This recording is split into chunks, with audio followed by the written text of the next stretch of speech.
Hotep, Peace, Amani, Alafia, Abibi Fahode.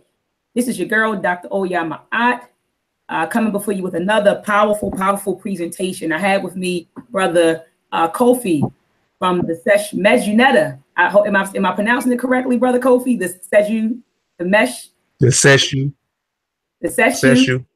Mejunetta, right?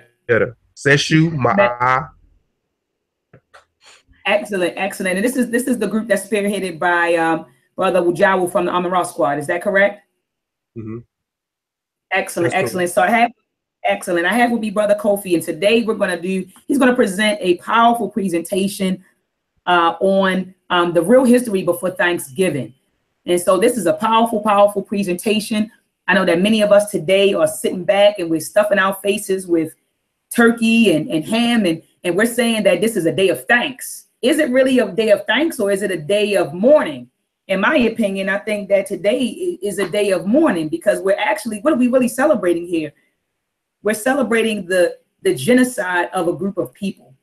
That's what we're really celebrating. Now, I know that many of you try to rationalize and justify why you're celebrating this. So you'll say, oh, it's a day of thanks. I'm thanking God for the great things that he have done. But what we're really celebrating today is the triumph of racism and white supremacy. That's what we're celebrating. We're celebrating the genocide of another group of people. We're celebrating the usurpation of the land of another group of people. That's what we're celebrating each year, that we sit down and we carve the turkey and we sit around with our cranberry and our ham and our stuffing. And oh my God, stuff sounds great.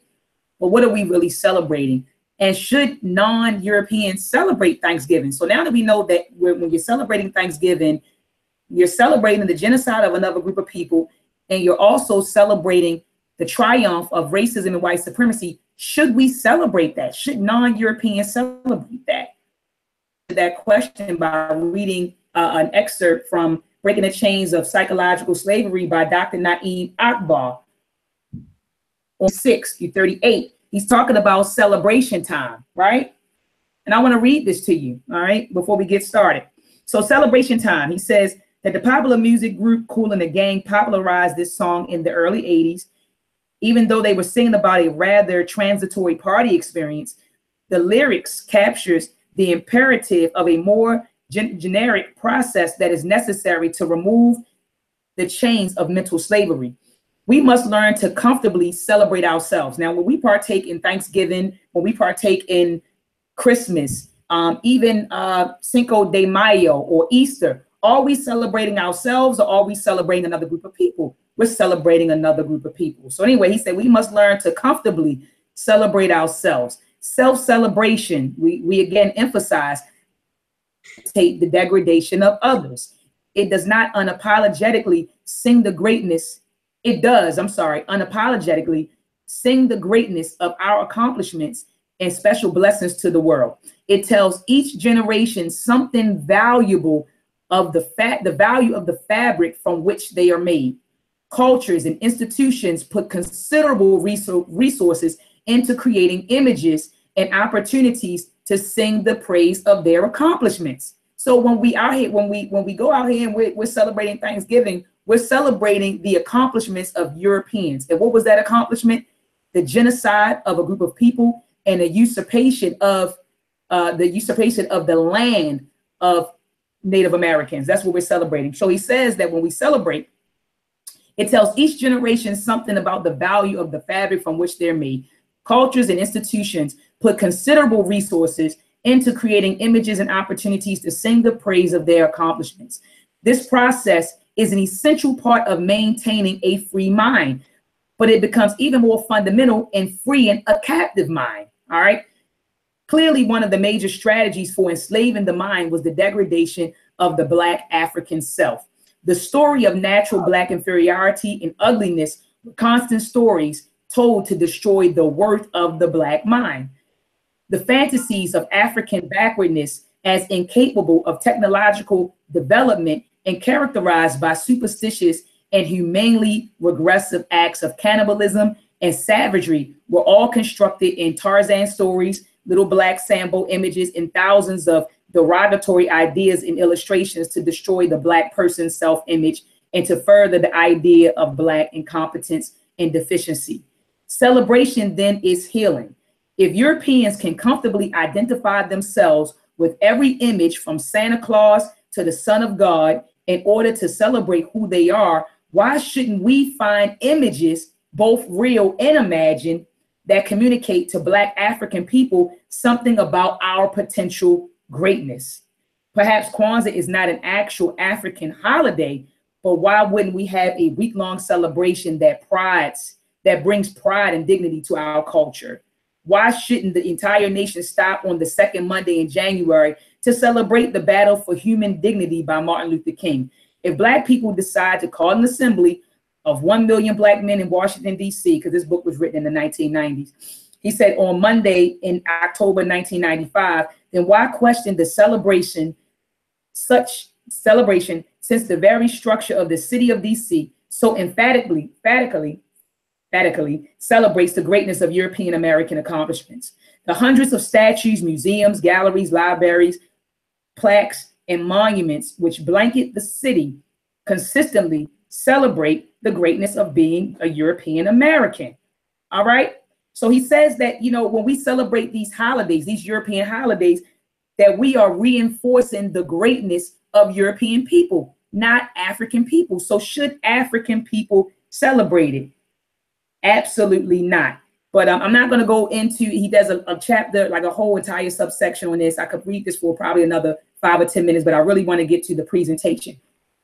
Check out Breaking the Chains of Psychological Slavery. Also, check out African People and European Holidays, A Mental Genocide, book 1 and book 2. I see you, Brother Kofi, over there like, yes, check out these books.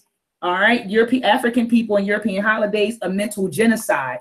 All right. We shouldn't be celebrating these holidays. You know, look at what we're celebrating. Should we be celebrating it? All right. So, Brother Kofi, please go ahead with your presentation, brother. I don't want to hold you up any further. I'm looking forward to this. I've been looking forward to it since you did it on Facebook. I think he went Facebook Live a few days ago. And I said, no, Kofi, you got to do this on the channel. Mm-hmm. I said, let's do this live. Let's do this on Thanksgiving so that people can understand why African people should not be celebrating Thanksgiving. You know, and I mean, I don't care how you spin it. A lot of folks are saying things like, oh, I'm not celebrating, you know, the genocide of another group of people or the triumph of racism and white supremacy. I'm celebrating family and I'm celebrating, you know, God. But why can't you do this on another day? Why do you have to do this on this day? If that's the case, if you're really just celebrating family or you're just celebrating family or giving thanks to God for all the great things that he or she has done for you, why do we have to do it on this day? Why can't we pick another day? What you're actually doing is trying to rationalize and justify why you want to celebrate or why you should continue to celebrate this holiday. That's what you're doing. And we're here today to put an end to that. Go ahead, Brother Kofi, share your screen, brother, and let's get started. I see that we have a lot of viewers. Thank you for joining us. Very powerful presentation ahead. Let's rock and roll, Brother Kofi. All right. Let me know if y'all can see. Can you see the PowerPoint? Yes, I see your screen, brother. Well, no, I'm looking at myself. Now I see your PowerPoint. Okay. Okay. Oh, hold on one second. All right. All right. All right. PowerPoint still showing? Yes. Okay. All right. I like to say Alifie, Ibe, Igun, Mujube, Iba, Igungun, Kiki, Igungun. And that is peace to the family. I pay homage to the ancestors. I praise the ancestors. Because again, we wouldn't be here without the ancestors. So I always have to say that, but we are our ancestors. My name is Kofi Paisai. I am a member of the SESU, my Ani Metaneta group. You can look us up on Facebook and YouTube. Today's lecture is titled The Real Story About Thanksgiving Horror Givens. Thanksgiving and not the lie the school tells. A disclaimer. I always have to give a disclaimer before I get started with my presentation. I am not a teacher, but merely a student sharing information. And that information provided is for the educational purpose only. In doubt, do the research or and have it verified by someone qualified. I reserve the right to change the focus of this presentation to shut down, sell, or exchange the terms of the use at my own discretion. All trademarks, design rights, copyrights, registered names, mottos, logos, avatars, the sigmas used or cited by these websites are are the property of their respective owners. I reserve the right to add information as it comes available and or adapt changes, approve information as it comes available in the future. Input, wanted change, addition, deletions, encouraged. Okay, Thanksgiving. Let me share my screen bigger than what it is. Okay. All right, that's better. Thanksgiving Day literally is a holiday celebrating the beginnings of the almost total extermination of an entire race of people, commonly called the Indians, and the enslaved continue oppressed, and the genocide of the Africans by the European settlers. Thanksgiving Day is indeed a celebration of horror. For over hundreds of years, now Black folks in the United States have joined with the descendants of the same European murderers whom enslaved them and systematically destroyed the Amero Indians in feasting and giving thanks to God for the opportunities to live in one of the most racist, imperial, and oppressive countries on earth. It's supposed to be, in many schools and churches, Black peoples are taught to respect Thanksgiving Day as a time to give thanks for all of the wealth, greatness in America, to lift up our hearts in gratitude for the privileges of being able to exist here in this land of liberty and freedom for all. We are told that the Lord God himself this nation into being and blessed it for seed to shining seeds. But have you ever stopped and asked yourself just what was the source of American wealth and power? Or considered the fact that true American society is not founded on the basic of Black and white equilibrium? Right. Now, I'm going to go all the way back. I want to go all the way back and bring it all the way forward until, how Thanksgiving came into place. A little bit about the Protestant Reformation. The Protestant Reformation, the general historical background of Thanksgiving Day, is rooted in the Protestant Reformation, in which in 1517 and included the 30-year war that occurred in Manadi, destroyed over 1/3 of the European population at that time. The 30-year war was sent into motion when one group of Europeans called themselves Protestants through another group of Europeans known as the Catholics, also widow or Pahumi in the years of 1682. So this is just basically talking about two different Europeans going against each other. You got the Protestants and the Catholics going against each other. We're going to find out why the Catholics are feuding and warring against each other in a minute. The devastating events of this war are just a few of many on record illustrated the bloody and glorious history of the Protestant Reformation, which replete with human torture, mutilation, beheadings, hangings, and the burnings of bones and books.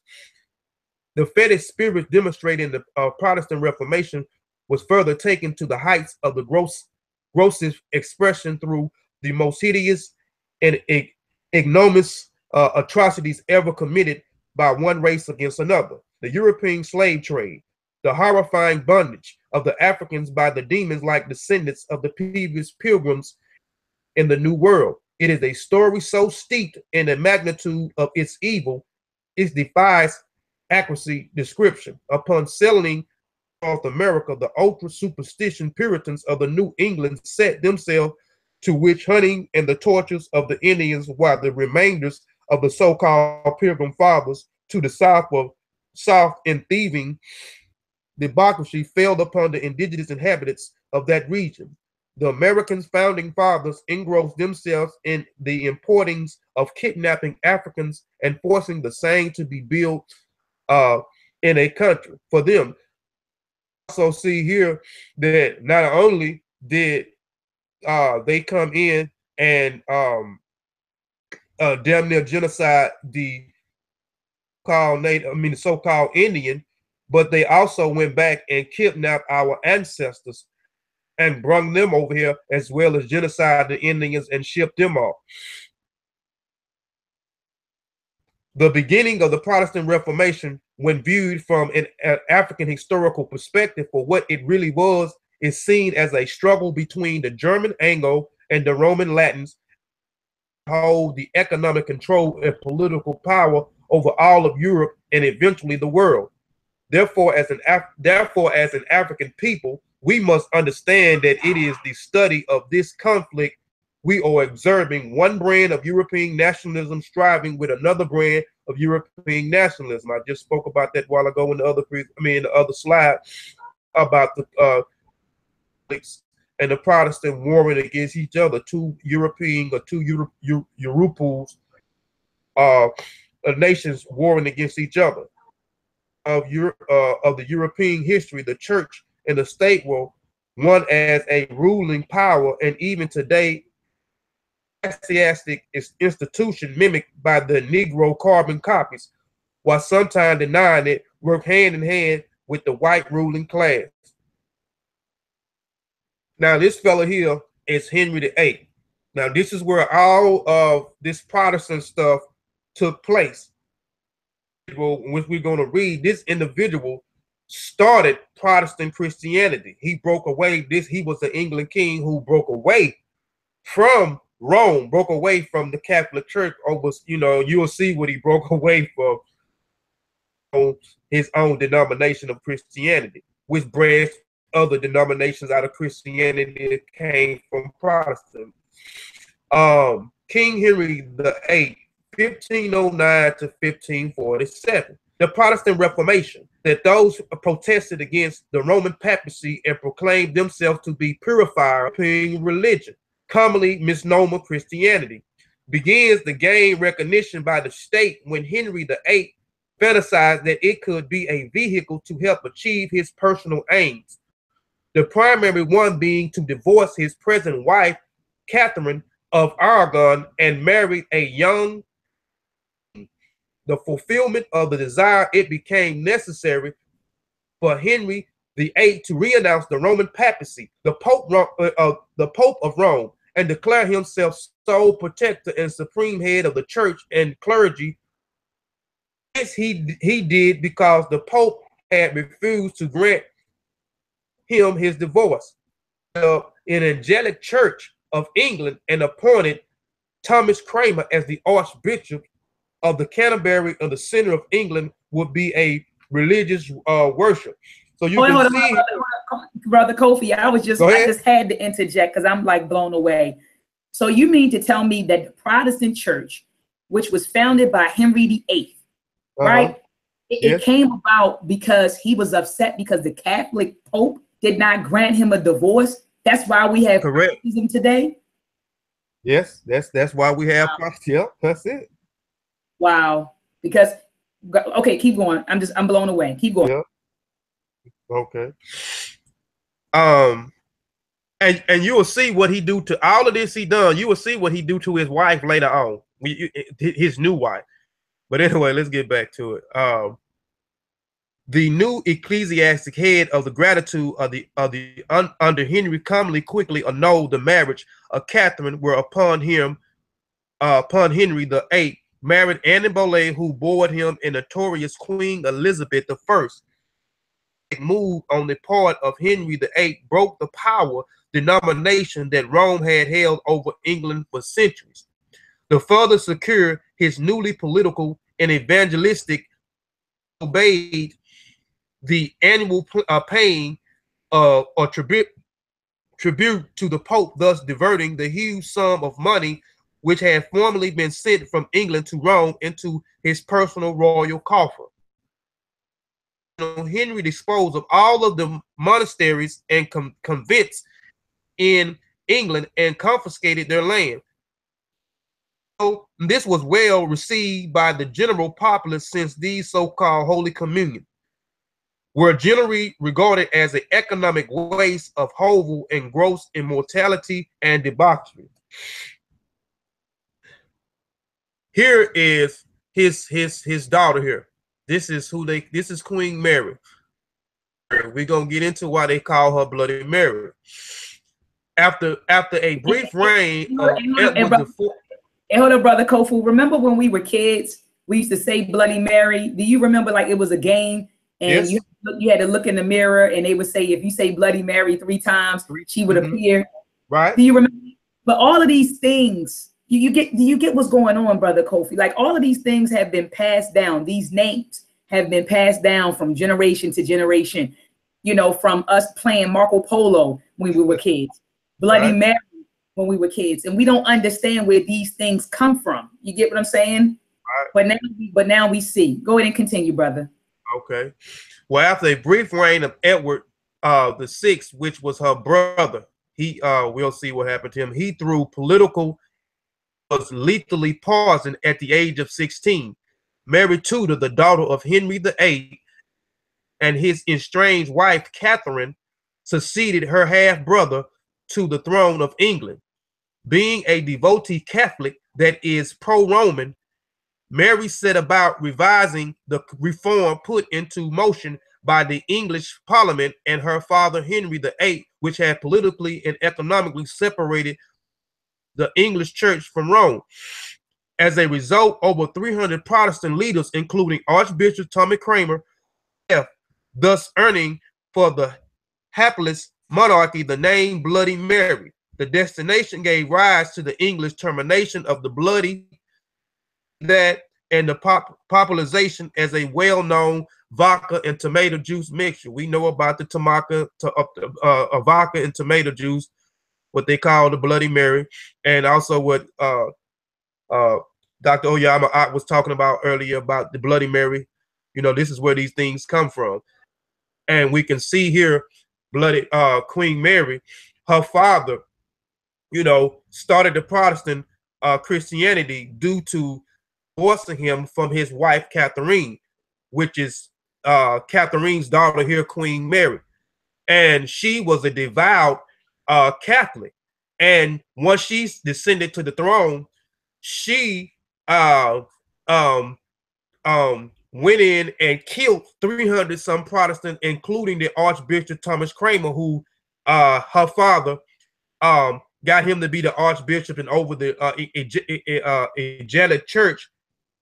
Divorce of Catherine to marry Anne Boleyn. So this is where the name come from, for her coming in and killing the Protestant and revamping Catholicism at that point of time. Elizabeth VIII, the Virgin Queen. She is also a daughter of King Henry VIII. After surviving the great persecution during the reign of Mary Tudor, the Protestant England regained the monumental during the reign of Elizabeth, the so-called the Virgin Queen, after which the state Virginia is named. And listen to this. This is where Virginia. Just pay attention to Virginia, and then we're gonna get into another individual, and we're gonna get into the first settlement. We're gonna get into the first settlement, then we'll the first colony, and then we'll get into the second colony. So just pay attention to the Virginia, the name Virginia, which comes from Elizabeth, the Virgin King, called Virginia Queen, after which the state Virginia is named. Was the daughter of Henry VIII of Anne Boleyn. Now this is the Queen Mary was the first wife daughter, and this Queen Elizabeth is King Henry's new wife, Annabelle, his second wife daughter, whom Henry had beheaded in 1536. He did all of that. Catholic Church denounced itself from Rome, took away all of his donations he gave to Rome, his own denomination, Miles Cloverdale created the Great Bible for him. In 1539, you can look Miles Cloverdale up. He created the Miles Cloverdale Bible in 1535. He created the Geneva Bible in 1560. If you want to look that individual up, but he did all of this and then beheaded his wife. Throughout herself, a Catholic that is pro-Rome at heart, she brought about Elizabethan settlement, which placed a balance of power largely on a side of the Protestants. By the end of Elizabeth's reign, the majority of English people adhered to the Protestant persuasion. The area, beginning in the British Empire, begins to take root by way of exploitation and the oppression of the inhabitants of the Indians and the abuse, genocide designed of the indigenous inhabitants on the American continent.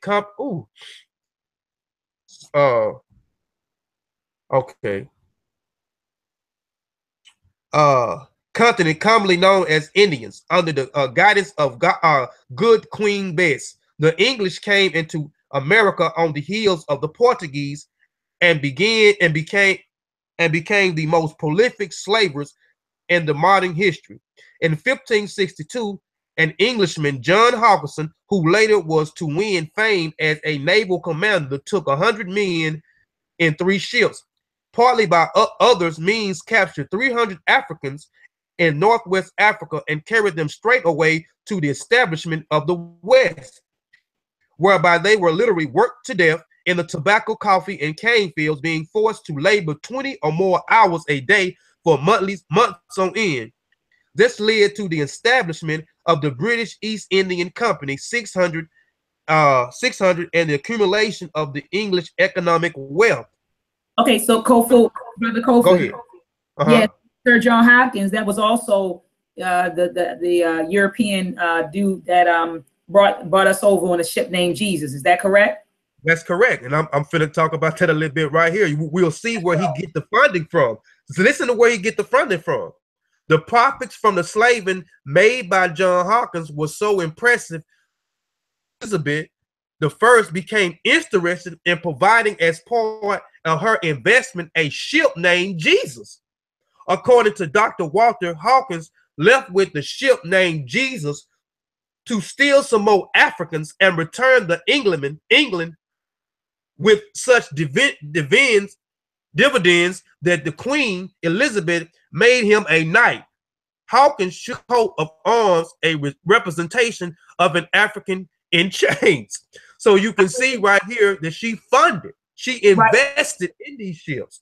And I wish we could have, I wish we could find, I hope that we can find, maybe we just had to look for it, like look for an image of his coat of arms so we could see that. Like, I think that would be a powerful image to show people, you know, his coat of arms that had the representation of an African in chains.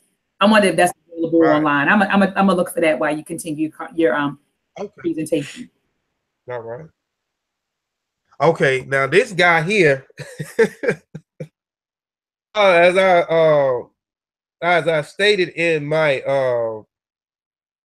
the other day, this guy here, King James I, that's King James VI, because he was a king of England and a king of Scotland. But this guy here, man, is a well-known, this guy's popular in the black community here. King James is popular in the black community.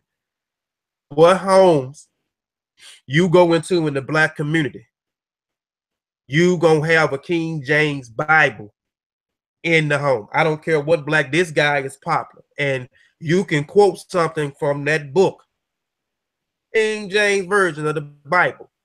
We gonna say, what version of the Bible is that? What version is that? That's not the King James Version of the Bible. But a lot of us don't even know about King James or what King James did. And King James Bible is not the be all end all. And we don't know that he extrapolated texts from different other books. Because again, Bible only means in Greek and Latin, biblos or biblo. It only means a collection of books. So he took You wanted to say something, Oh, Dr. no, Mark? no, brother. I was agreeing with you. Go ahead, brother. I'm agreeing with you. Let me mute my mic because I'm excited.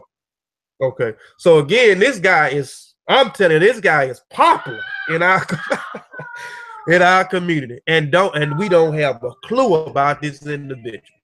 Okay, King James the First of England, the Bible man. Hold on one second. Son, you got to be quiet. 1603 to 1625. The kind of Protestant established during the Elizabethan, during the... Y'all, hold on one second. Let me let my son out. I'm sorry about that.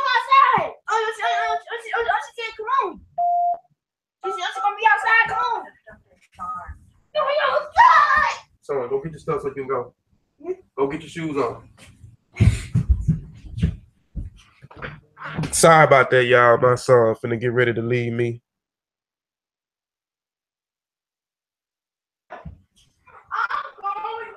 Sis, can you mute my mic for just a second?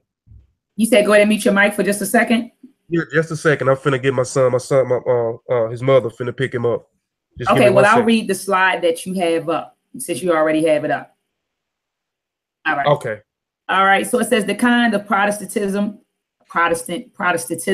established during the Elizabethan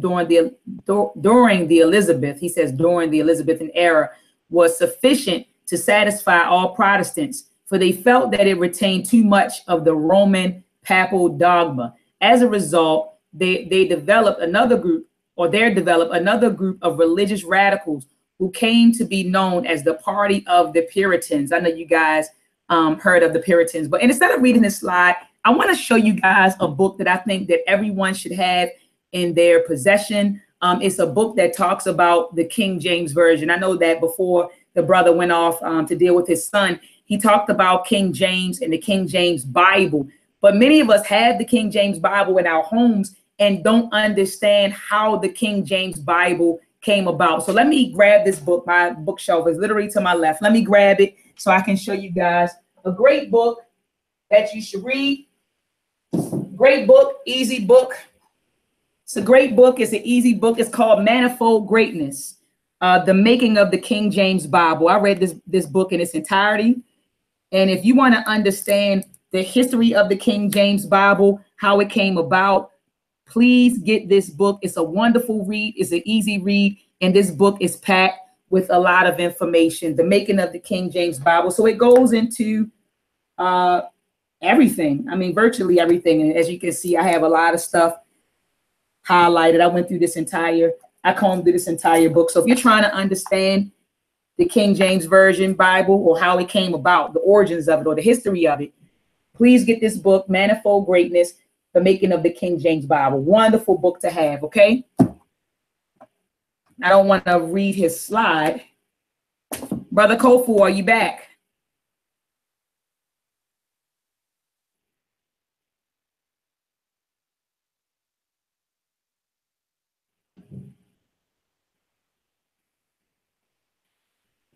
I don't want to go ahead and read a slide. Let me go ahead and read it. So it says the kind of Protestantism established during the Elizabethan era was not sufficient to satisfy all Protestants, for they felt that it retained too much of the Roman papal dogma.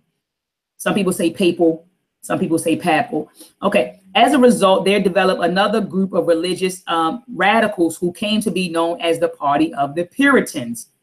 So we heard of the Puritans, and I know that I see where his presentation is already going because the Pilgrims were Puritans. Anyway, the Party of the Puritans, so-called because their goal was to be known as the Party of the Puritans, so-called because they're, oh, where am I? It seems like it's repeated.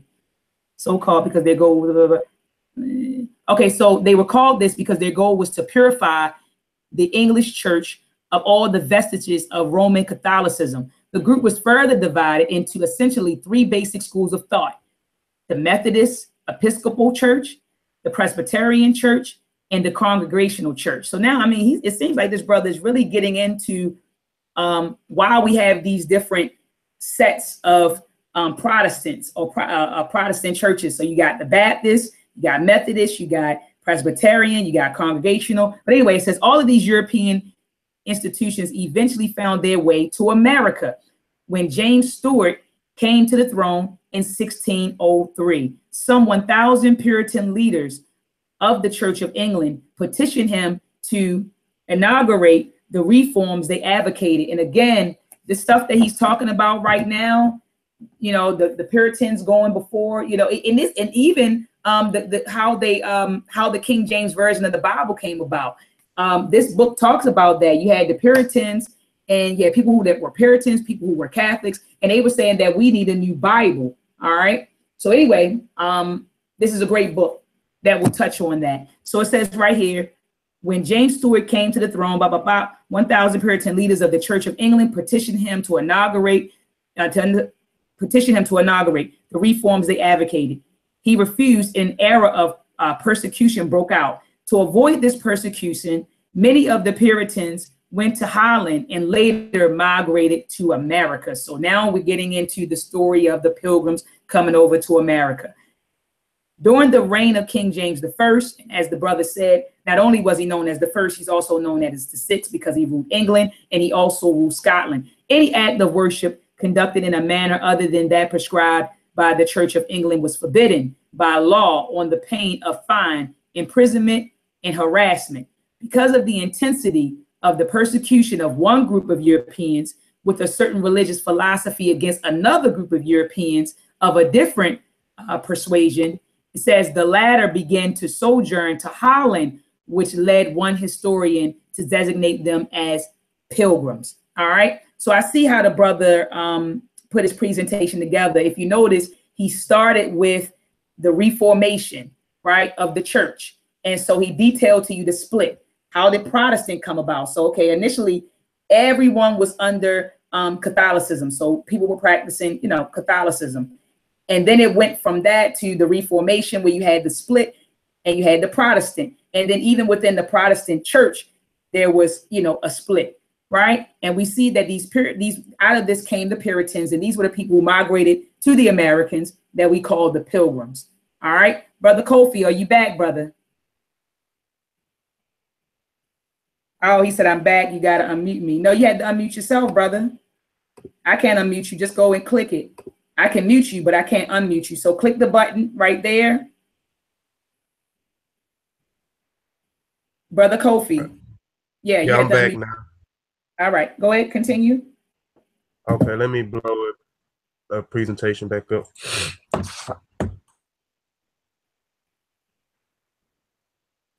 Okay.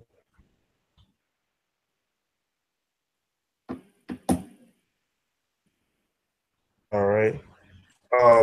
Oddly enough, it was one of the Puritan leaders of the Church of England, Dr. John Reynolds, president of the Corpus Christi College, Oxford University, who suggested that James I could authorize the translation from Hebrew to Greek of what was later to become the King James Version of the Bible, published in the year of 1611. This version is still believed by many enlightened people in this day and time to be the most holy and infallible word of God.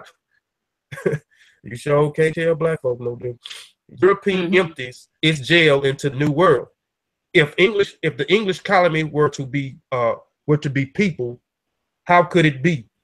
Stockholders in Virginia founded the answer, used it as a place of punishment, shipped the convicts and other Englands unwanted there. 1607 away. Hold on, let me stop right there. Now this basically is talking about, and I keep going. We talked about King Henry VIII daughter, Queen Elizabeth, who they called the Virgin Queen. Virginia is named after Queen Elizabeth. We went into King James. We talked a little bit about King James. We're going to get into the first colony. So we're talking about during the first colony. Well, we'll get into the first colony, but the Europeans, or the Yoruba or the Wanzugu, they started taking and a lot of their lowlifes. I would say a lot of their lowlifes, a lot of their convicts, and they started exiling them into North America, pushing them out, started pushing their murderers, their rapists, their murderers, their pedophilias, their oddballs. They started exile them into North America. This is basically what it was talking about, the New World being a jail. 1607, a wave of white invaders after another attempted to make Jamestown a profitable settlement. So you got the name Jamestown here. So we'll get to that in a minute. And Stabletown placed profit settlements of death. White invaders who settled in Jamestown died within a few years after their arrival. When the Lord de la Ware arrived in Jamestown with 150 invades, the few remaining earlier invaders had already voted anonymously to return home to Europe. You can see when these guys that, you know, and you had other people that came in that they used as servants. They couldn't survive, and they couldn't survive because they didn't know, you know, what, you know, as I explained the other day, what plant they could eat. They didn't know how to plant stuff and grow things. They didn't, you know, they just didn't know a lot of stuff. So a lot of them started dying. So a lot of them wanted to start to return home, but something happened would stop them from returning home. And we'll find out about that later on too. A few remaining early invaders had already voted anonymously to return home to Europe. In 1619, slavers developed a color line. Racism existed as a combination of an inferior status, a degenerate thought. Virginians needed people to tend to the crops, so Black Americans were the answer. So this was the answer. Our ancestors were the answer for them surviving because they couldn't survive over here. So they had to kidnap and bring them over here to build, to, you know, in order for them to survive, to build them a nation, to, you know, to build them roads, to build them sidewalks, you know what I'm saying, canals, all sorts of things. In 1611, the very same year King James Version of the Bible was published, Governor Dale urged King James I of England to banish all condemned persons to Virginia before they were shipped to India, but the voyage around Cape of the Southern Africa was long and costly. So this is King James and Governor Dale. They came up with banishing people, as I stated earlier, into the New World, making a New World of jail. So they started shipping their lowlife, their criminals, their pedophiles, their murderers, to North America, into what they call Jamestown, Virginia, where the first 19 and the first 20 slaves arrived at Jamestown, Virginia. Jamestown is named after who? It is named after King James. King James. And Virginia is named after Queen Elizabeth. So this is where the name Jamestown, Virginia comes from these two Europeans. The first chartered the London Company and developed a profitable for white ruling classes in England. So I didn't go too far into the London Company, but you can look up the London Company. And again, the London Company is 1605 when he established the London Company, 1609. Just go and look, just go and look it up. I can't, that it's one of those dates. I just can't remember. So King James also, wanted the Europeans or the Wazungu or the Yurupu to go into the New World also and develop a ruling class for England over there. The Pilgrims. In 1620, the leaders of the Pilgrims decided to migrate to the New World, whereupon arrangements were made with some English merchants with the necessary service in fur need to enhance their lucrative trade. They, the Pilgrims, set sail, which we know the Pilgrims are the Puritans. Who are the Puritans? The Puritans are the radical. Those are the individuals. Let me go back. Those are the individuals that we knew that King Henry VIII broke away from Rome, broke away from the Catholic Christianity to start his nation of Christianity, which is called Protestant, because the Pope would divorce him from his wife. And you can see that after his wife, I mean, not as his daughter descends to the throne, Queen Mary, who they call Bloody Mary, she was a devout Catholic. So she killed all of the people that practiced Protestant, and she killed the Archbishop. And she pushed Catholicism back in the forefront in England. And then you can see after her sister Queen Elizabeth took the throne, she pushed front, but she also had emerged Catholicism in with Protestant. Right. So the people, most of the people that practice Protestant, those that we call radical Protestant, they wanted to purify the religion. They wanted to purify from the dogma, the Catholicism dogma that was synchronized into Protestant when Queen Elizabeth ascended to the throne. Right. Puritans come from the radical Protestants that wanted to purify the Protestant religion. And these radical Protestants are who we call the Pilgrims today. The Pilgrims set sail. Go ahead. You want to say something, sis? I said, go in, brother. Okay. The Pilgrims set sail from Southampton, England, into 2 vessels, and the Mayflower, because the Speedwells were reported to be unseaworthy. Both ships returned to the England and docked at the port of Plymouth. On September the 6th, 1620, the Mayflower set sail again with 41 passengers, their families, and 15 male servants. In all, there were 102 persons. A voyage of 66 days, the Mayflower chopped its anchor near Cape Cod, Massachusetts. Massachusetts would become the second colony. The first colony or the United States was Jamestown, Virginia. The second colony was Massachusetts, where you see the Puritans, the radical Protestants, or what we call the Pilgrims. Before disembarking, the 41 men aboard met in a cabin of the Mayflower, drew up and signed an arrangement that later became known as the Mayflower. Combat and 41 signers called Pilgrim Fathers. On December the 26th, 1620, the Pilgrims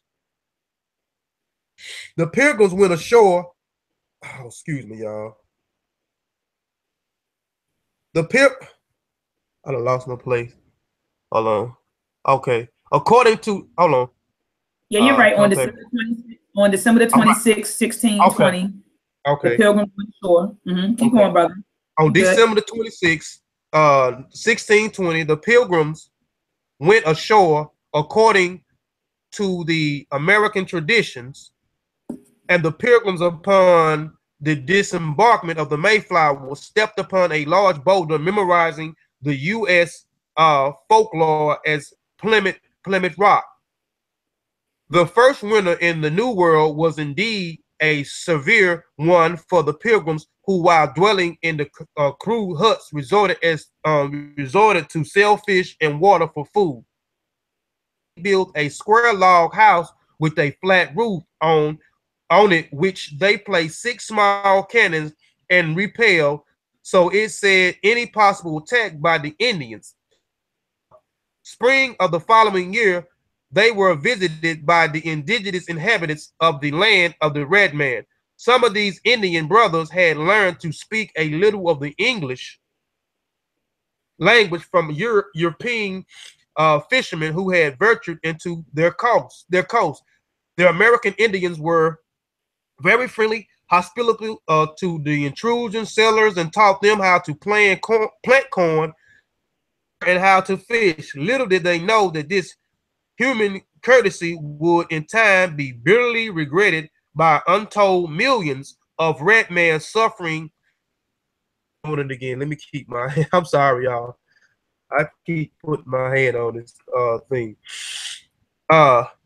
Untold millions of red men suffering the sentence is generally held to be the beginning of the celebration of the festival called Thanksgiving. The Plymouth colony of Massachusetts was the second permanent settlement in North America. Brother Kofu, go back, go back, because I don't know if it's my computer, but that last paragraph that you read was like rather choppy.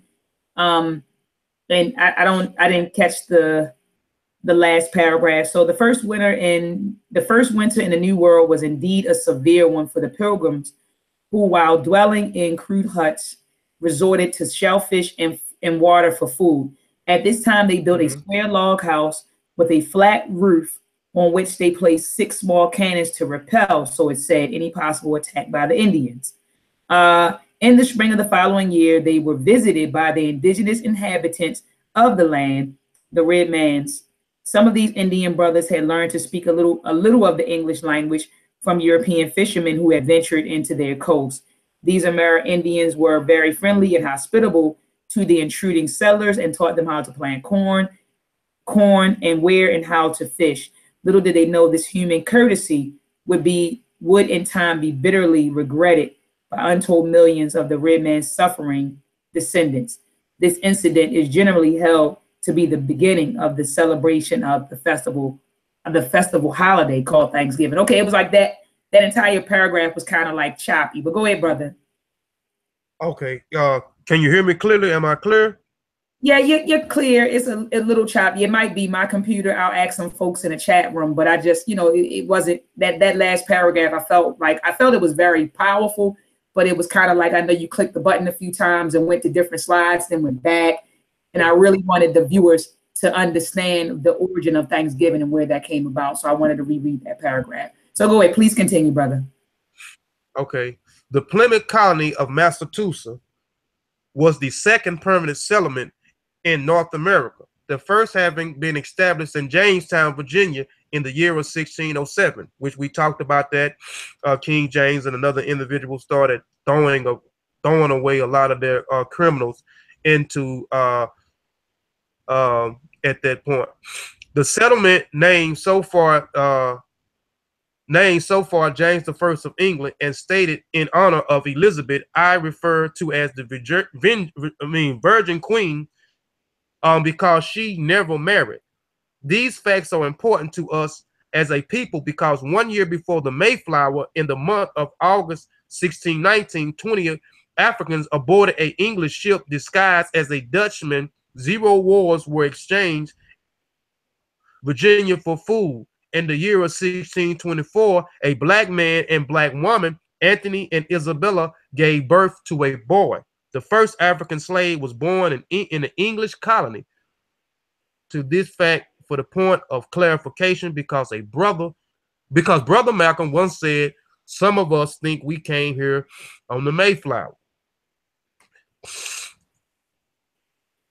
Analyzing images of the Pilgrim Fathers. I'm just gonna show a couple of sides because we always in the I call it the food system. I don't mean no harm to the teachers because I'm in school to be a professor also. So I'm in school to be a professor, and it's just a lot of lies and stuff that's being taught in school. They portraying these individuals as a certain way. So I want to point out some of the other things of these so-called pilgrims. The idolizing images of the Pilgrim Fathers. The idolizing image of the Pilgrims projected to us during our early and impressionable years of a grade of church schools was that of a hard-working, strong, truth-telling, God-fearing, noble man. It depicts a figure who wore big buckles on his shoes and his belts, donned a stovepipe-like hat which gave appearances of a wide-brimmed Don's cap cut out, banishing a bell-shaped musket across his shoulder, while his loving and enduring wife dresses in apparel that looked like it came out of the nunnery, walked by his side as the turkey followed and the pumpkin sky. We know this picture is portrayed to us in school, and here is another one here where in school we learn a lot of this stuff coming up in school, and it sticks with us as in our adulthood. So, and these are some of the pictures on the side here. you know, that they have our babies in the school or the food system, you know, of these Europeans, and this how the pilgrims looks, and they was all in harmony, and they hold hands, and they broke bread with each other, and everything was hunky and dory. So over your childhood, I am sure you can recall how every year around the season known as Thanksgiving, the teachers would pull from her desk images, and after telling the class an inspiring story which brought tears to your eyes, direct us to color them. And what color did we color them?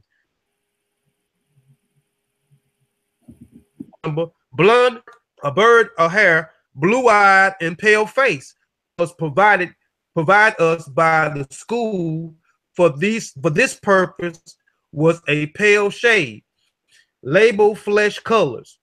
Real, you were as you thought it must have been wonderful. We thought it was just wonderful when they told them stories then. In those days, while visions of turkey, drumsticks, stuffing, cranberry sauce went spinning through our heads. Well, it might have been wonderful as well soon discover further on in our studies. And that's what we have to do. We have to further our studies. We just can't go off of someone else's word. You know, even with what I'm presenting, you can't go off of Brother Kofi's word. You have to do your own research. You know, you have to take this, go through my sources, vet my sources, and do your own resource. Your research does not stop here. Don't listen to what somebody else say. And this is what they're doing to our babies in the food system. They are indoctrinating them. And I wanted to put the term out here: indoctrination, the process of teaching a person or a group to accept a set of beliefs uncritically. It is the process of inculcating a person with ideals, attitudes, cognitive strategies, or professional methodology. Teach a person or a group to accept uncritically. And again, as I was stating the other day, we are not critical thinkers anymore. We have become parakeets. We parakeet what another individual is saying. And I don't know where I'm from. It is so many parakeets here. My pastor said. My pastor said. Come on. You know, no, I said talk about it. I'm just agreeing with you, brother. Go ahead. Talk about it. So we love for people to tell us what to say and what to do. And we parakeet everything that they say, but we never go back and verify none of the things that they say. I'm in school, and a lot of things that are taught to me in school, you know, I disagree with my professors. I'm not combative if I used to be, because I don't want to get thrown out of the classes. But what they tell me, I take it and I go a step further and do more research, and I come to find that a lot of things that they are teaching is mistruths. We have to become critical thinkers again. You know, we have to start using the left side of the brain. Picture me, you know, as I the other day, me pointing the finger, you know, like I say, everybody that knows Brother Kofi knows that I bang on the school system every chance I get. I denounce political indoctrination in the classroom. I denounce political indoctrination in the classroom, because this is where it's starting at. This is where we're getting a lot of this nonsense from, and of what we're being taught in school. We're going through these different levels of initiation. First grade, we get initiated into the first grade a certain level of information. Right. Then we go through the second grade, another level of information. So we're being indoctrinated all the way up till we get to the 12th grade, until we go into the college field and so forth. And excuse my forehead, y'all. That day I had washed my hair, greased my hair, and my beam right is on beam. No, you good, brother. But it's I call that the white supremacy boot camp. That's what I call it. 12-step race. That's exactly. That's exactly what it is, brother. Okay. Mental state of the Pilgrims or the Puritans. So we know the Pilgrims are the Puritans, the radical Protestants. 44 of the Pilgrim Fathers died in the first year of winter in America. And Governor Bradford said of the survivors, scared 50 remains, and of these were only 6 or 7 sound persons. A highly educated colonists thought, however, that the deponency was a real cause. He said in 1621, more do die here in the diseases of the mind than of the body. At their first Thanksgiving celebration in 1621, there were only 6 or 7 sane people left in the whole Pilgrim colony. The rest were mentally deranged. In other words, putting in modern everyday language, the bulk of them was just plain crazy. Okay, Pilgrim cannibalism. So I'm just want to point out some of the cannibalism.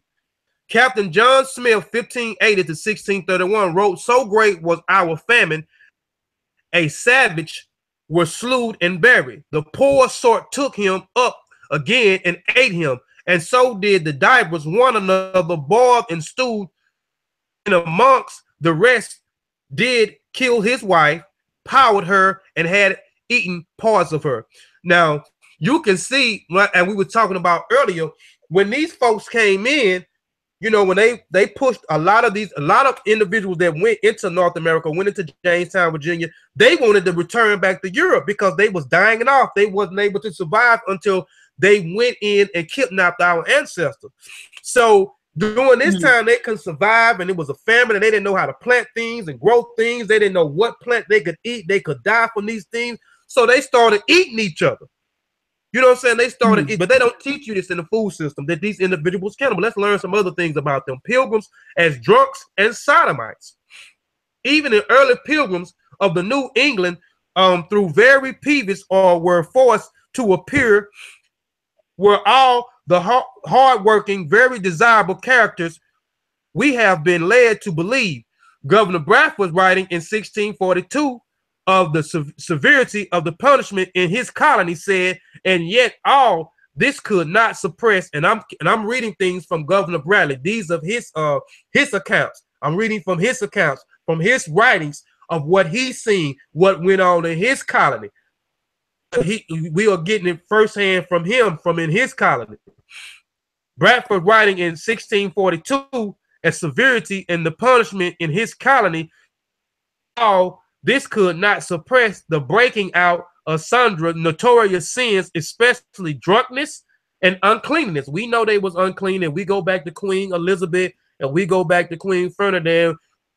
I can go into how filthy they was, and she bathed every other few months. A bunch of them bathed every few months. Or we can even go back until a group of people came in and taught them how to bathe. Not only in you had something to say? Go ahead, brother. No, I'm listening. Go ahead, brother. Okay. In 1642, the severity punishment of the colony said, and yet all this could not suppress the breaking out of the sundry notorious sin, especially drunkenness and uncleanness, not only in continuous between persons unmarried, for which many, both men and women, have been punished sharply. Some married persons, but that which is even worse, sodomy. We know sodomy is dealing with the anus. Nevertheless, Mayflower's ancestry is still considered the highest in the United States. So they was drunks and they was homosexual. They were dealing with anus acts. But they don't teach you that also in the school system. They teach you that these guys was hardworking, upstanding, God-fearing, God-fearing men. We about done. We about to wrap it up. Cruel mistreatments and massacres of the real red men. The Spaniards considered Indians just as one step above the beast. Now, the Spaniards, in the early 1400s, we know during the early 1400s, we know that Spain and Portugal was ahead of the triangle or the Atlantic slave trade during the early 1400s. And the Spaniards said that the Indians were just one step above the beast. The gente sin razón, people without reason. Finding them an unwilling and useless laborers, they massacred them and fed their flesh to dogs.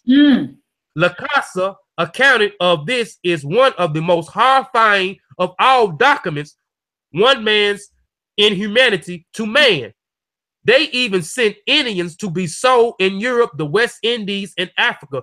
Yes, we know that when the Pilgrims or the Puritans came in, you know, they damn near, you know, they made friendly with them, and then they damn near genocide them. And the Indians, the so-called Indians, was dying from the diseases that the Europeans was also carrying as well. And then they tried to use the Indians as slaves in the beginning, but they was killing them, and then they was dying off from the diseases that the European or the Yurupu or the Wunzugu was carrying.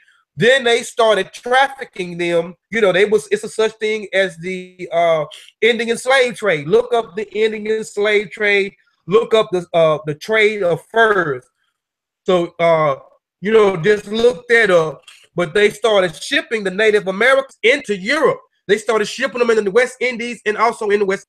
Columbus took 100 Native Americans for sale in 1942, which we know also in the food system. They teach about Christopher Columbus discovering the world. How can you discover the world when some people was already there? You know, they talk about Christopher Colon, which is who he is, Christopher Colon. You know, he was this upstanding guy, blase, blase. But when you go and look into his logs, you know, and look into his records and the records that his son have, you can see that this man was a murderer. He was a rapist. He was a killer.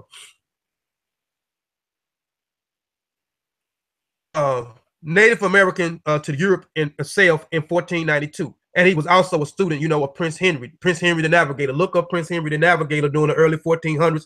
He was also very vital in the Atlantic slave trade, also going up and down the Atlantic Ocean. And Christopher Columbus or Christopher Colon also went to one of his schools. And seeing Sean, one of my good brothers, a part of the session, we also I do a thing called reading and sharing, where I go live and we pick certain books and we read out of the books. And we talked about this 2 weeks in one of our shows about Prince Henry the Navigator, even with Christopher Columbus. So if you want to go back and get some further information on that video out. The early American whites were as cruel. Connecticut whites massacred the Poquis Indians. Infants were torn from their mother's breasts and hacked into pieces. Listen to this now. They was torn. The infants were torn from their mother's breasts and hacked to pieces. The heads of the parents was chopped off and kicked about the streets. Governor Bradford, and again, I'm using a lot of accounts from Governor Bradford writing, firsthand writing, and his things that happened in his colony. It was a fearful sight to see them frying in the fires and stream of blood quenching the same, and terrible was the stench and stink thereof, but a sweet sacrifice.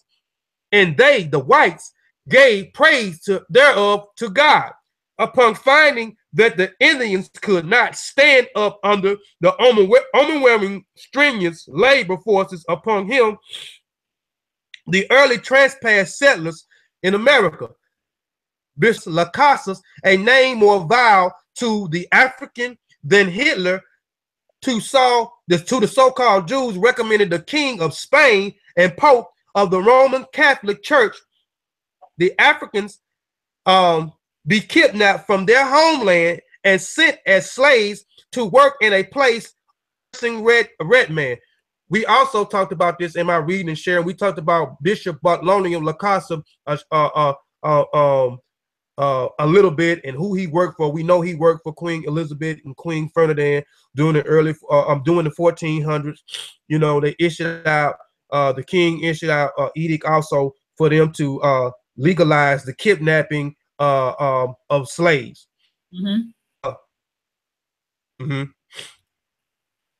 Slaves, workplace, red man had the beat tactics. There probably would not have been an Indian survival left in the whole Western Hemisphere. All right. Day holiday. Thanksgiving has been celebrated as a federal holiday every year since 1863. When during the American Civil War, President Abraham Lincoln proclaimed a nation day of thanksgiving and praise to our benefits fathers who dwelled in the heavens, to be celebrated on the last Thursday in November.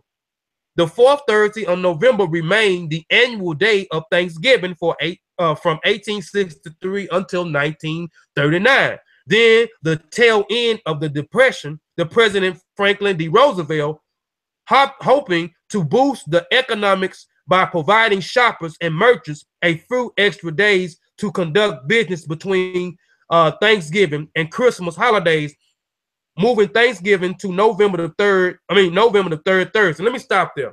And I may come back.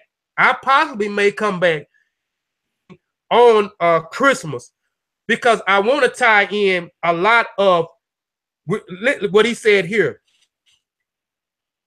Economics, listen, boost economics by providing shoppers and merchants a few extra days to conduct businesses between the Thanksgiving and the Christmas holidays. So I may come back and tie in the Yorupu of the Wanzungu of the European, them creating the Christmas, or creating Black Friday after Thanksgiving and then following into Christmas, to boost their economics.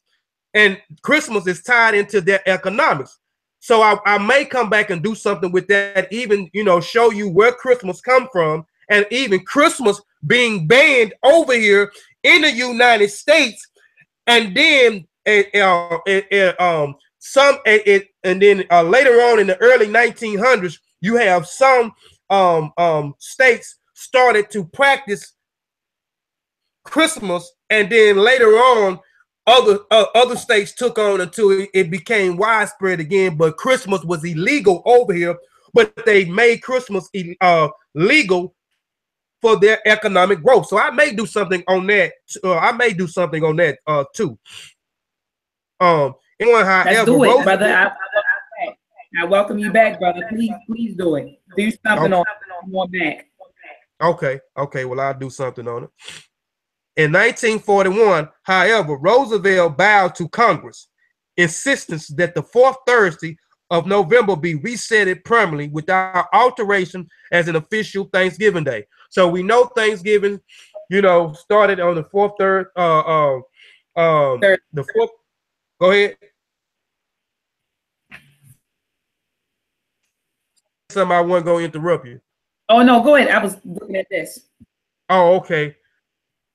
It was proclaimed on the last Thursday of November, and then the president went back in and he changed it, and then he went back and altered it. It went from 1863 to 1931. Roosevelt altered it, and then in 1941 he reset it permanently back the Thanksgiving holiday Thursday in November. Now, family, what have we learned? Thanksgiving is a time to remember all that we have and the genocide that it took to get it. Now, my sources, these are my sources. You can pause it, you can look at the sources, you can get the books. Like I said, I'm merely a student. I'm a student that likes to share information. And these are my sources. You can go through my sources, you can vent my sources. A lot of this information I extrapolated from these sources. I showed you two books in the beginning, African People Holidays, and I messed it up, and excuse me for and re-edited, but I didn't have time to due to me being up under the weather. But she showed you the book. The book is African People in the European Holidays, and it's supposed to be mental genocides after that. Book 1 and book 2 by Ishaka Musa Barashango, who is also an ancestor. So Duau Aku, and I'm just thankful thanking the ancestor.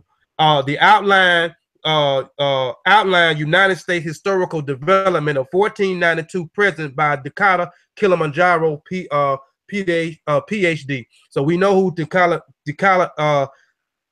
his name, the Cow Kilimanjaro. Go get a lot of those books, Kemet Press books. I have just about every book. Every book is worth your money. The slave trade, the slave trade, the story of the Atlantic slave trade, 1440 to 1870 by Hugh Thomas. Of Virginia by John Smith.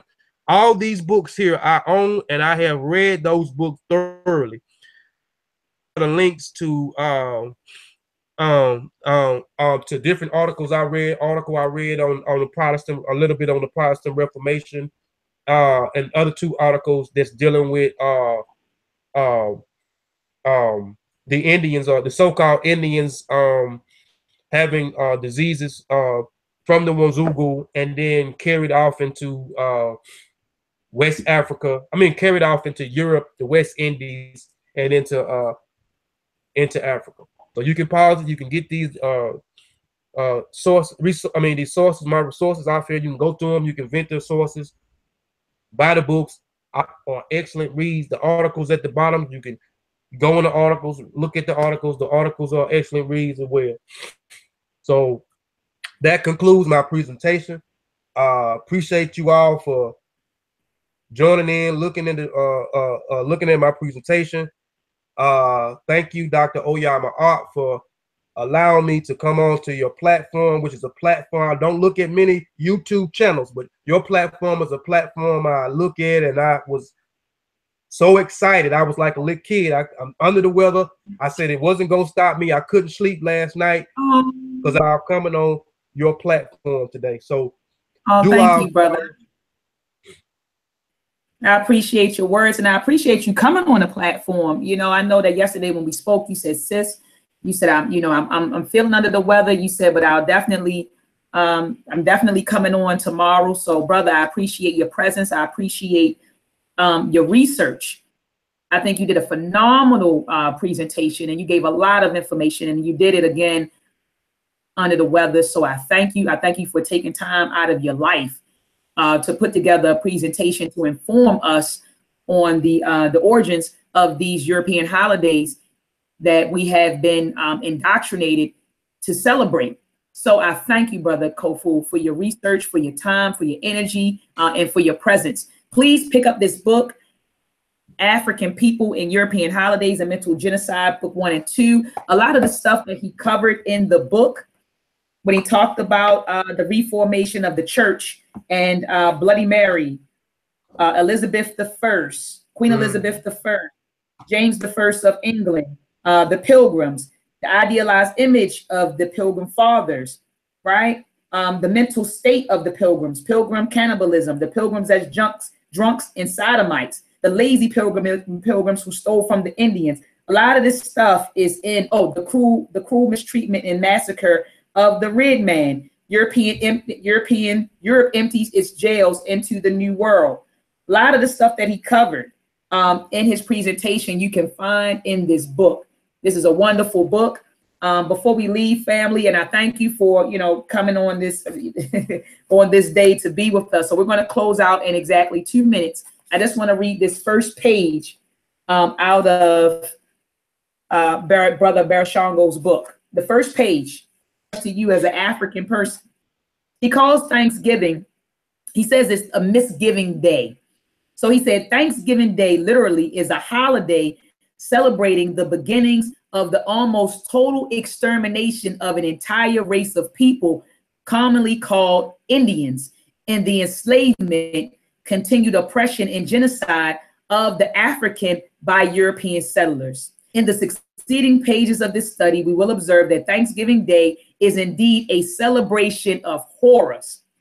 For over 100 years now, Black folks in the United States have joined with the descendants of the same European murderers who enslaved them and systematically all but destroyed the Amerindian, and giving thanks to God for the opportunity to live in one of the most racist and impressive countries on the earth. For example, consider the number of Indians that survived the fierce onslaught of the European colonizers and observe their present plight. Consider the despicable condition of large masses of Black people in America today. even though even those of us who think we have made it have little or no control over those things which affect our lives. Then ask yourself, what possible sense does it make for you to celebrate the Euro-American holiday, Thanksgiving? Black people celebrating Thanksgiving is like the Americans celebrating the bombing of Pearl Harbor, or the so-called Jews celebrating the rise of the Third Reich, or the Palestinians celebrating the intrusion of the settler colony of Zionist Israel, or moreover, millions of Zulu descendants who are being murdered by the thousands each day, celebrating the establishment of the Union of South Africa, which, by the way, is synonymous with and has the same initials of the United States of America, USA. He said, we are sure the absurdity of these brief illustrations strike home and should therefore caution Black people to examine all such American celebrations. I'm going to say what the ancestors said again, the Egungun. He said, we are sure that the absurdity of these brief illustrations strike home and should therefore caution Black people to examine all such American celebrations with a critical eye. Brother Kofu said during his presentations that we no longer critically think. We just parrot things. We just repeat what our pastors say. We repeat what our teachers say. We repeat things that we hear on the radio, things that we see on television. So brother, our Egungun, our ancestor, Bereshango, is saying that when we celebrate these American holidays, that we need to examine these holidays with what? A critical eye. He said, right. Apply logic and consider the alternatives. And he goes on to say that this chapter on the general historical roots of Thanksgiving will provide a vivid picture as to why we refer to it as the celebration of horror. All right. So, I thank you again, Brother Kofu, for the presentation. I hope that brothers and sisters who clicked on the link a little late, go back through. We started around 11:30-ish. So it's a good hour and 20-minute presentation. At the beginning of the presentation, I quoted from, I read something from Dr. Na'im Akbar's book, Breaking the Chains of Psychological Slavery. And in Breaking the Chains of Psychological Slavery, he was saying in this book that we had to learn to celebrate ourselves. And he suggests Kwanzaa, and even Brother Bereshango, our ancestor, Baba Bereshango, also suggests celebrating Kwanzaa, even though Kwanzaa is not an African holiday. I want you to think that it's not an indigenous African holiday, but it celebrates Black people, okay? And so Dr. Na'im Akbar was saying that we need to celebrate ourselves, and that when we indulge and participate in holidays, European holidays, we're celebrating them, we're celebrating their achievements, we're celebrating their culture, okay? So when you want to break the chains of psychological slavery, you have to stop participating in holidays that don't include you, okay? So Thanksgiving is a day of horror. Today, you're celebrating the genocide of a group of people. Today, you're celebrating the triumph of racism and white supremacy. Now, you may say, Dr. Ma'at, I don't care. I enjoy, spending time with my family, and I'm not celebrating it for that purpose. I'm praising God. I spoke to my mother yesterday, Brother Kofu, and she might get me for sharing this with you all. But yesterday we were talking, and she was on her way to church. And as many of you already know, my mom is an ordained minister, and she and I, we go back and forth on things, and she knows my position, and she respects, my belief. She knows that I'm an African-centered woman, and I do not describe to any of the Abrahamic faiths, and that I subscribe to African spirituality, and she has no problem with that. And I love that about my mommy. But let me tell you what happened. So yesterday, Brother Kofu, she was on her way to church, and I said, Mom, what's going on? She's like, well, baby, I'm on my way to church.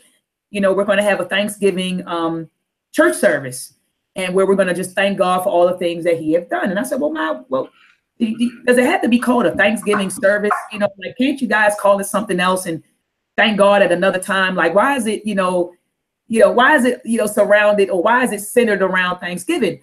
And then I asked her this question, Brother Kofu. I said, Ma, how would you feel if you invited strangers into your home and you fed them, you clothed them, and you taught them how to survive in Baltimore? And these strangers killed me, they killed your sisters, they killed your brothers, they killed your nieces, your nephews, your cousins, and your friends, right?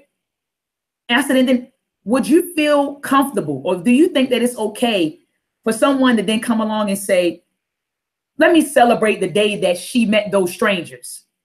Would you feel comfortable doing that? Or do you think that it's okay? Or do you think that it's moral to do that? And she got quiet, Brother Kofu. Like, she was on the phone, like, I heard chirps. And you sharing this, I just had to explain the same analogy you gave. It's crazy. The same analogy you just gave, I gave to a person yesterday. Because I don't know what it is with, you know, especially here. It's like it's shocking that I don't celebrate Thanksgiving. Like I said, I just moved back to my hometown, and you know, it's just shocking to people. So I had to give that same analogy that you just gave yesterday. Just stood back, him and his wife just stood back and just looked crickets. They couldn't say nothing. And not only that, I mean, you got to understand, we are disrespecting our ancestors. Our ancestors played a part in this too. Our ancestors was kidnapped. As the Indians was damn near genocide and killed and murdered, they was transported to another place, and our ancestors was brought over here for them. Absolutely. For them.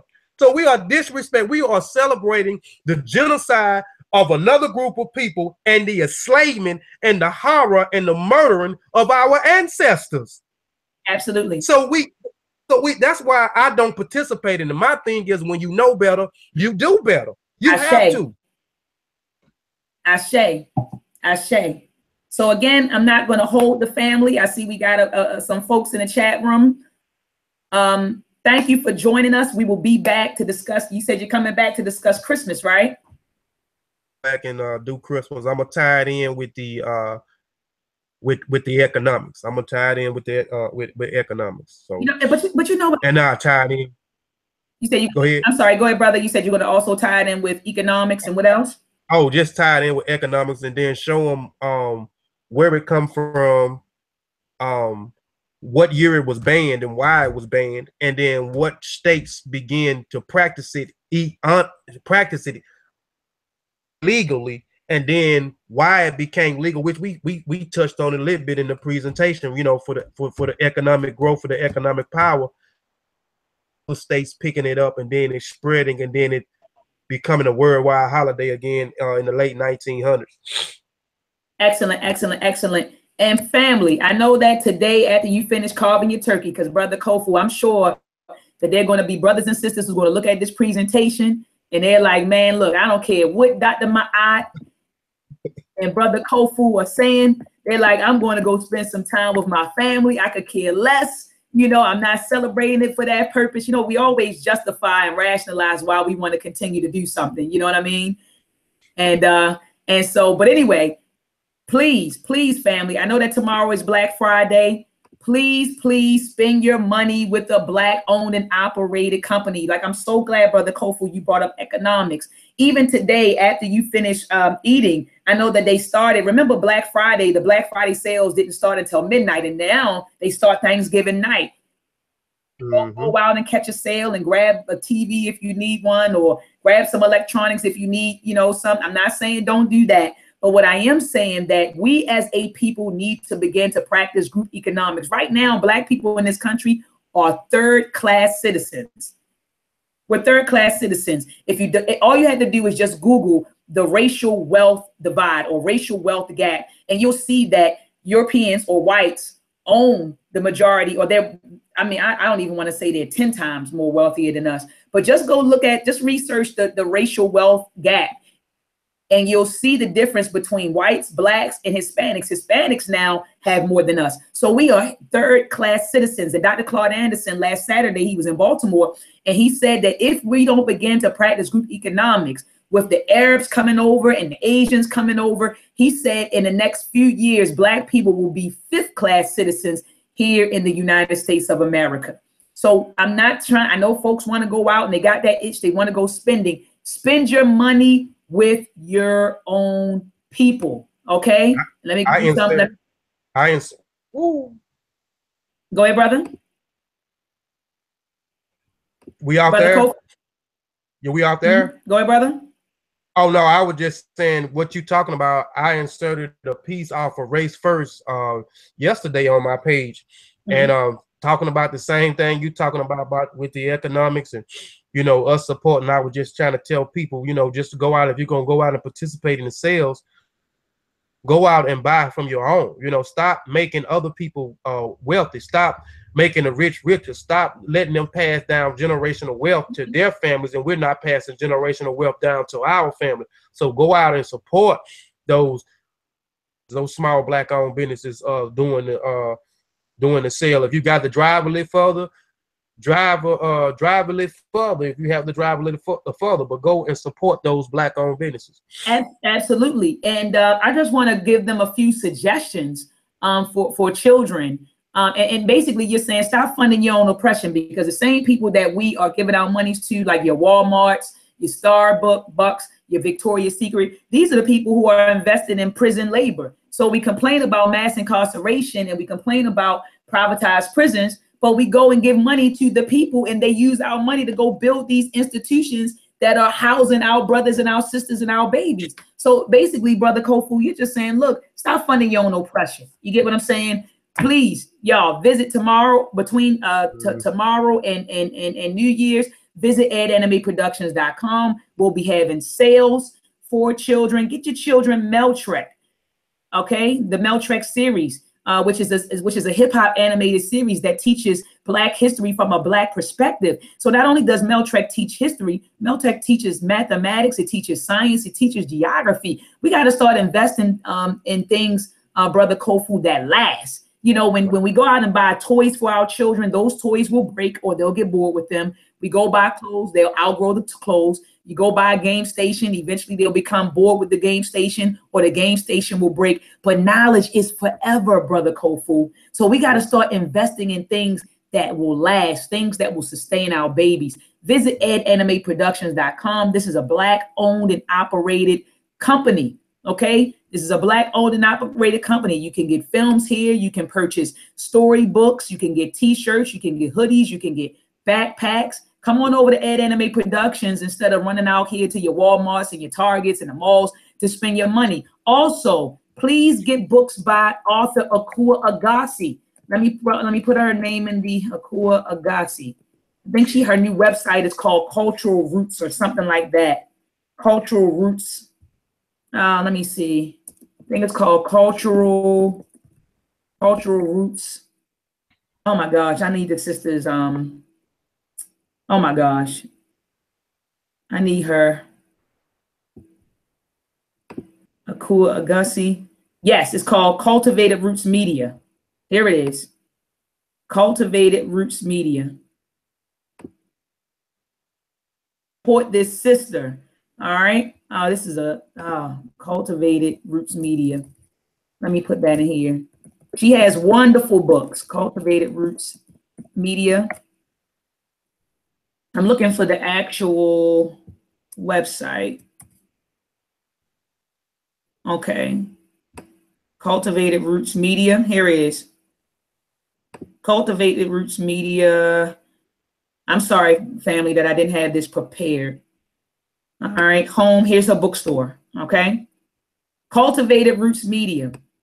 Support her. Instead of running out here on Black Friday, buying books off of Amazon and all that, support this sister. Look at these wonderful books she created for our babies, and my son Jalen has each one. Look at this, a book about Queen Nzinga. And these are reasonable prices, Brother Kofu. Look at this, Queen Nzinga, $10. And I'm pretty sure you have daughters, or or you have little girls in your family. You can go here, spend $100, get 10 books, and give them out as gifts. Queen Nzinga, Imhotep's learning concepts. Look at this, Brother Kofi. Imhotep's learning concepts. I'm glad you sharing this, because that's what celebrate Kwanzaa. And on one of the days of Kwanzaa, when you give gift, the first gift you have to give is books. So I always give my son know exactly what book I was gonna get him this year. And I'm glad you pulling this up now. I can get him a book for Kwanzaa. Absolutely. Absolutely. And that's what we give out on Kwanzaa. We give books and gifts for the entire for the 7 days. But anyway, look, Queen Nzinga, the People's Queen, Imhotep's Learning Concepts, Volume 1. So you're teaching in this book, she's teaching children how to count, how to add, how to subtract. but you're doing it and you're learning how to do this from an African perspective. She has a book on Marcus Garvey. Look at this, the successes of Marcus Garvey. She has another book, and this book is wonderful. She outdid herself with the book about Madam C.J. Walker. So visit media.com. Support this sister on Black Friday. You have other stuff. Let me, and matter of fact, Kofu, Brother Kofu, while I'm doing this, please bring up the AmenRaSquad.org, and I'm going to bring up Sister Angela Freeman. Okay. Yes, Angela Freeman. You can get her books, AngelaFreeman.com. Here are her books. Look at this. She has different ebooks. She has books for adults, books for children. But since this holiday is about getting your baby something, I just clicked on black books for Black children. Look at this. Support this sister. Support author Angela Freeman. All right. So just visit authorAngelaFreeman.com. All right. Matter of fact, I'll do it since I'm on a roll. I think it's Amen Raw Squad. I just tried. Yeah, I just tried to pull it up. It didn't pull up. It pulled up. Okay, it just pulled up Amazon.com, Amazon, Egypt. It's just going into books. I don't know if that was. I typed in www.amenra.org. It didn't. Well, we got it, brother. We got it now. So go to AmenRaSquad.org, the marketplace, and support. They have tennis shoes. They have books. They have clothes. Look at this. They have videos. Look at this. They have it all. Support your brothers and sisters. All right. You can also go to, I believe it's called Nagas. Nagas. Is that Nagas.com? That's brother Talik. I think his name is Talik or Kwalik. I forgot his brother name. And I know the brothers in the chat room saying she is messing this brother's name up. But let me go here. Nagas shoes. Look at this. Okay, so it's sneakerscustoms.com. Look at this. Come on, family. Come on. People running out buying boots, you know, from Timberland and buying, you know, Steve Madden boots and all that. Look at this. Fred Hampton boots, Timbos. You have that, $136. All right, so you got shoes, African pride shoes. You have slips, you have running sneakers, you have Timbos, you have the RBG leather shoes. And I believe he has something on here called the Nat Turners. So let me go to customized nonprofit program. And look at this. He has a wholesale program, a nonprofit program. Let me see. So he also has clothes, African. Oh, he doesn't have that up yet. Canvas shoes, sneakers. All right, so visit this site. I haven't been on this site. This is my first time here. I do have the slips. I ordered them from, oh, here we go. Here we go. So I do have the slips, and I got them directly from the brother. But check out what he has. So we got to support each other. I know if you go on Facebook, you got another sister. There's a sister here in Baltimore called Marjorie. I forgot the name of her clothing line, but there are a lot of brothers and sisters who are selling things. So instead of spending our money, you know, with the dominant societies or with these big corporate giants, support your brothers and sisters, support yourself on Black Friday. All right. And that's I'm finna share mine. I want to promote you promoting. And I want to promote. Go ahead, do your thing, brother. Okay. Hold on a second. Okay. Can y'all see that? Metanetter.com. Yes. You know, I just wanted to, you know, I'm a part of the Seshu Ma'ani Netter, which is true or aspiring scribes of divine words. We deal with the Ronnie Kemet. For those that want to take the classes, you can go to Metanetter. www.mdw-ntr.com. Go to shop if you want to shop. This is a great book by my Seba. Seba means teacher, which is Wujawa Iri Ma'at. This is a great book for beginners, a beginner's introduction to the Metanetter, the ancient Egyptian hieroglyphic system. He also has the Seshu Medu Neter alphabet flashcards. So these are great cards that you can get. We as a group put a book out last year, doing one of the debates last year. I'm not big on YouTube videos or those other platforms, so I can't remember exactly what the name of the debate was, but we put this book together in a short period of time. It's called "Has the Ancient Egyptian Hieroglyph Writing System Been Deciphered? A Rebuttal to Walter Williams." So this is a great book to have for those that wants to understand what is translation, what is transliteration, what is decipherment, what is signs, what is symbols, what is an alphabet, Rosetta Stone, things before the Rosetta Stone, how long it took to over time for the sesh to be deciphered. So this is a great book to have, and it's called the Ancient Egyptian Hieroglyph Writing System Decipherment: A Rebuttal. Walter Williams. And I respect Walter Williams, but just one insert of his book, I just don't agree with it at all. And this is where most of the individuals that did the debate was drawing their old information was from Walter Williams' responses in his book. I can't think of the name of them. I have his books because I read, the historical origin of Islam and the historical origins of Christianity. Okay, this here is a new book by our sister, which is our Sinet, our sister, Emmy Eku, which is she just put this book out, Simplified Sesh Medu Neter, Penmanship: A Lesson in Egyptian Hieroglyph Writing, book 1 on monoliteral. It's only dealing with the monoliterals, dealing with the alphabet, the penmanship to have if you want to learn how to, get your penmanship game up to date. We have specials here where you can get different books. Get these 3 books at a different, at different prices. So, and if you're interested in learning the Sesh Medu Neter, you can either inbox me or anybody else in the Sesh Medu Neter that you may be friends on Facebook, or you can inbox Saber Wujal himself, or you can go to and register for the courses here, www.meduneter.com. I'm finna get off. Also support Brother Ben and his kids book that he has out. Let me go to the name of the book. You talking about Aaron? Aaron Knows About Africa.